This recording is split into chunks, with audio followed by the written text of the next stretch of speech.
ciudad de Helsinki.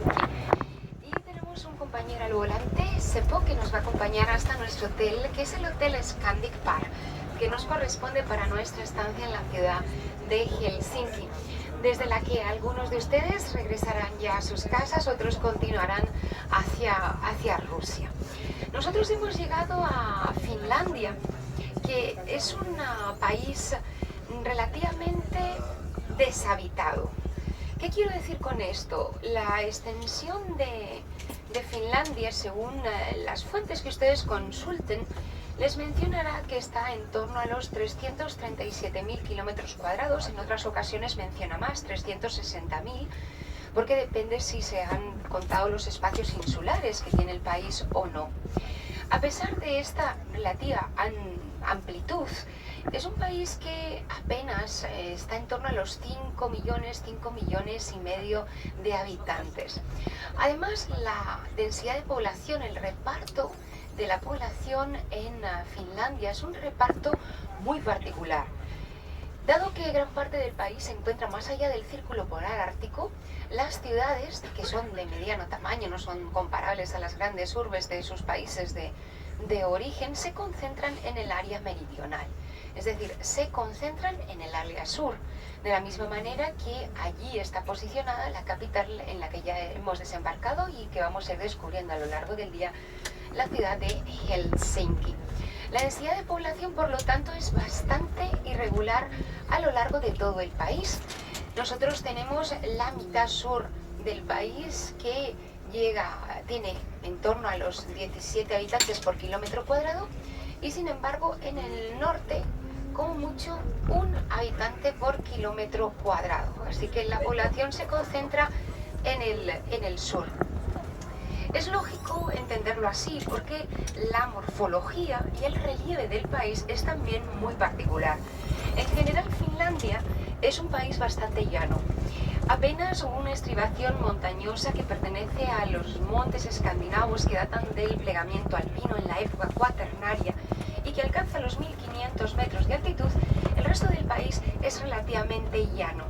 Y en esta llanura apenas un 9% de la superficie es un espacio cultivable. El resto es la gran tundra escandinava, es decir, un paisaje plano donde apenas los líquenes y los renos habitan allí. Curiosamente, es una zona donde hay una población muy especial que se ha relacionado con el nombre del país.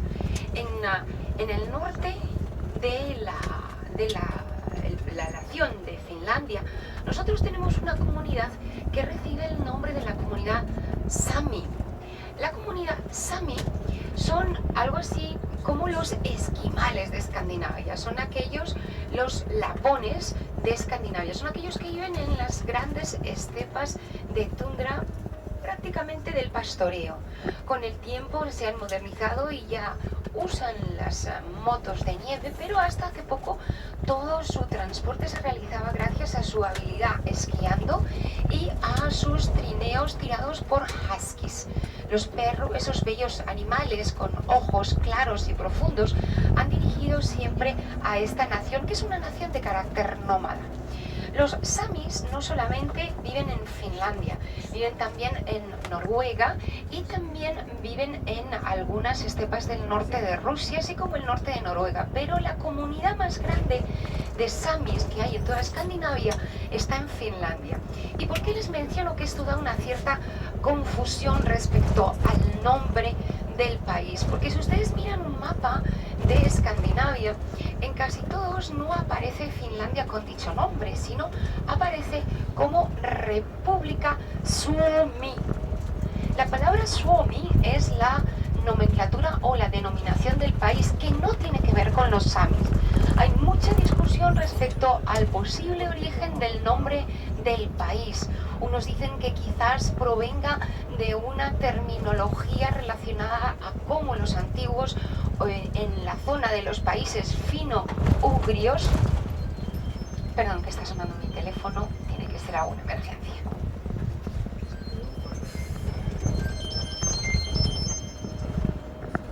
Sí, dígame. Estoy bien, pero estoy hablando en el micrófono porque estoy entrando en Helsinki. Es muy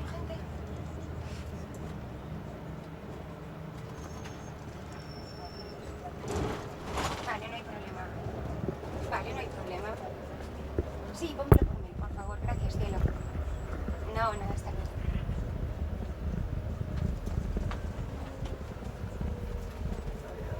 Les decía que la Finlandia aparece en los mapas como República Suomi. Se cree que el origen de esta palabra, que está muy discutido todavía entre los historiadores del país, puede provenir de cómo en los idiomas de origen filougrio, como el idioma que se habla en el país, se denominaba a la tierra. A la tierra se la llamaba Serme, Some o Semme. Entonces quizás dicen que el origen venga por allí, de cómo etimológicamente, y que etimológicamente después haya podido desarrollarse en lo que hoy es Suomi. Pero no tiene que ver con los samis. Es verdad que la comunidad sami, es decir, los lapones del norte o los lapones escandinavos, son más numerosos en Finlandia que en cualquier otro país. De hecho, una de las ciudades samis por excelencia se encuentra en el norte de Finlandia, la ciudad de Kiruna. Pero, sin embargo, como les digo, el nombre tiene un origen dudoso. Es lógico entender que todavía muchos de los historiadores y estudiosos de la historia antigua, sobre todo de familia de países indoeuropeos, tengan dificultades para poder hallar respuestas sobre la cultura finlandesa. La cultura finlandesa, sobre todo, ha marcado la historia de Escandinavia por la peculiaridad de su idioma. Nosotros ahora nos estamos desplazando hacia el centro, y ahora para los numerosos turistas que llegan a la ciudad hay muchos carteles que indican centro, pero como los finlandeses dicen centro, es keskusta. El idioma que se habla aquí, el finés, es de la familia de los filougrios y curiosamente tiene muchas Ks. Keskusta es centro, y hay una palabra mágica que ustedes pueden utilizar a lo largo de su estancia en el país, que les va a ser de mucha ayuda, que es la palabra kitos, que quiere decir gracias. Perteneciente a la familia de los filougrios, este idioma tiene presencia fundamental de las vocales, y las consonantes, salvo las fuertes como la K, apenas se pronuncian. Está emparentado con el estonio y también con el húngaro, si bien los finlandeses, hablando finés, se pueden entender con los estones, pero sin embargo no se entienden con los húngaros. El húngaro ha incorporado más sonidos vocálicos, hasta 12 vocales distintas, y por influencia del alemán y de los idiomas eslavos ha tenido una evolución diferente, por eso no se entiende. Lo que sabemos de la cultura finlandesa prácticamente lo han desarrollado estudiosos del exterior del país. ¿Y esto por qué ha sido así? Porque miren, a lo largo de la historia de Finlandia, prácticamente Finlandia ha pendulado de la órbita sueca a la órbita rusa. ¿Qué quiero decir con esto? En el año 1154, con la excusa de introducir el cristianismo en esta zona geográfica, Enrique VI de Suecia entró en el país. Y desde aquel momento, prácticamente todo el devenir histórico de los finlandeses, casi 700 años, ha estado de la mano de los suecos. De hecho, el fundador de la ciudad de Helsinki no fue un finlandés, fue Gustavo I de Suecia, o Gustavo Vasa, de la familia Vasa. Si bien hubo 700 años de influencia sueca, curiosamente los suecos fueron tolerantes con las comunidades finlandesas que existían a lo largo de este territorio. Fueron tolerantes a nivel cultural. De hecho, aunque el idioma oficial aquel entonces era el sueco, y todavía aún hoy un 5% de la población lo hable, no se perdió el finés original. Bueno, pues sí, prácticamente ya en el siglo XII llegaron los suecos. A partir del año 1700 fueron los rusos. Los rusos engrandecieron la ciudad de Helsinki, por ejemplo, que ya los suecos habían comenzado a desarrollar, y de hecho fue en la época rusa cuando realmente se trasladó la capital del país de otra ciudad finlandesa conocida con el nombre de Turku a la ciudad que ya estamos transitando, la ciudad de Helsinki. Algunas fuentes fijan ese momento en torno al año 1812, otro en torno al año 1816. Fue el zar Alejandro I el que de alguna manera dio más abolengo a la ciudad, al transferir la capital oficial de Finlandia al territorio que hoy estamos recorriendo, el territorio Helsinki le engrandeció. Él soñaba con hacer una San Petersburgo escandinava, y por eso gran parte de los edificios que ustedes van a conocer en la visita que haremos a las 3 de la tarde, ahora nos dirigimos al hotel, vamos a dejar el equipaje, me han comunicado por teléfono que prácticamente casi todas las habitaciones están listas, así que una vez que bajemos el equipaje les daremos las habitaciones y tendrán un ratito para almorzar. A las 3 continuaremos nuestro camino. Veremos en ella edificios grandilocuentes. ¿Qué quiero decir con edificios grandilocuentes? De grandes dimensiones, de grandes superficies y de estilos que después algunos de ustedes podrán reconocer en la ciudad de San Petersburgo. Estilos neoclásicos, estilos de carácter neobarroco y sobre todo edificios en colores blancos.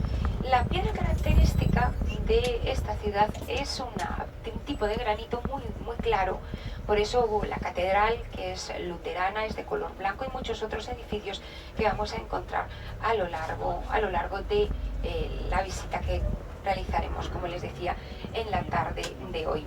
La influencia rusa, la penetración rusa que comenzó en el año 1700, que fue digamos muy patente a lo largo del siglo XIX, transformó la ciudad de Helsinki, y curiosamente los rusos, que convirtieron este área geográfica de Escandinavia en el Gran Ducado de Finlandia, no impusieron el idioma. Por eso el finés tímidamente se fue manteniendo a lo largo de la historia hasta ser el idioma que se habla en el país. Hoy hay dos idiomas nacionales, el finés y el sueco. Además, a los rusos les interesó durante mucho tiempo estimular la literatura escrita en finés, en un intento de hacer que los finlandeses se despegasen de la herencia histórico y cultural de origen sueco. Apoyaron el idioma finés, y así se recopilaron multitud de cuentos que habían formado parte de la tradición popular de transmisión oral. Así hubo un desarrollo de las letras y de la poesía durante el siglo XIX, y no consiguieron eliminar completamente el sueco, pero sí consiguieron colocar la semilla para el germen nacionalista. Un germen nacionalista que era ya patente a comienzos del siglo XX. Sin embargo, la Primera Guerra Mundial, la primera gran guerra europea, dejó este sentimiento solapado. De hecho, los finlandeses siempre se pusieron en los dos confrontamientos mundiales del lado alemán, con la esperanza de, con el apoyo alemán, independizarse de la dependencia cultural del gobierno ruso. Eso a Finlandia le costó carísimo, porque con la pérdida de los confrontamientos por parte del bando alemán, las indemnizaciones que tuvo que pagar Finlandia como castigo a los aliados diezmaron gran parte de su desarrollo económico. Así, por ejemplo, Finlandia tuvo que entregar prácticamente completa la flota de sus rompehielos. Tuvo que entregar muchísimas compensaciones de guerra y no conseguiría realmente una independencia hasta que los rusos consintieron. Curiosamente, este país, que siempre había tenido una importante presencia soviética, no fue adherido al Pacto de Varsovia. Y miren, aquí a la izquierda, este edificio histórico tan bonito con este estilo neo-medieval forma parte del Museo Nacional de Finlandia, la ciudad de Helsinki. Miren, aquí a la derecha van a intuir un edificio blanco que es uno de los niños, una de las importantes construcciones de un arquitecto muy importante del país llamado Aldo. Porque a Finlandia se le asocian nombres importantes no solamente en la arquitectura, sino también en la música. De aquí es el famoso compositor Sibelius, que en su época fue un avanzado del siglo XIX, comienzos del XX, finales del XIX, comienzos del XX, que en su momento fue un avanzado en tanto en cuanto sus ritmos eran muy frenéticos y desconocidos. Y Si en la música el máximo exponente de la cultura finlandesa es Sibelius, en la arquitectura es Aalto. Aalto, que aboga por una arquitectura básicamente funcional. Ese edificio blanco es la Casa de Finlandia, donde además de conciertos, exposiciones, se realizan actividades de carácter cultural. El programa cultural de la ciudad de Helsinki es muy intenso a lo largo de todo el año, incluso en la época invernal, y ese es el edificio donde más eventos se producen. Les venía diciendo que a pesar de que históricamente la influencia rusa fue potente, este país no quedó bajo la órbita de la Unión Soviética cuando la misma firmó el Pacto de Varsovia. En ese momento prácticamente es cuando consigue ya su independencia definitiva. El hecho de que Finlandia tuviese que pagar numerosas indemnizaciones de guerra y que tuviese que prescindir de su flota de barcos rompehielos, curiosamente no fue tan negativo como podría parecer a priori. Y digo que no fue tan negativo porque los finlandeses se empeñaron en mejorar todo lo que habían cedido a los aliados. Y así Finlandia se recuperó con empeño, con tesón, y hoy es uno de los países a nivel tecnológico más desarrollados y con una economía más estable. 37.000 euros anuales es la renta per cápita media. Un país que tenía como moneda el marco finés, el marco finlandés, mejor dicho, y que hoy ya dentro de la Unión Europea se ha constituido como un país miembro del espacio euro, y por lo tanto la moneda que ustedes van a utilizar aquí es el euro. Para mí es un placer darles la bienvenida a Helsinki. Después en la visita ahondaremos en más detalles histórico y culturales del país. Ya hemos llegado a nuestro hotel, el Scandic Park. Para almorzar, justo en la parte de atrás del hotel tienen una calle que tiene varios restaurantes y varios establecimientos, y a las 3 de la tarde saldremos del hotel para hacer la visita de la ciudad, que parte la haremos en autobús y parte la haremos a pie. Así que sin más dilación, les ruego que me acompañen a la recepción, teniendo cuidadito con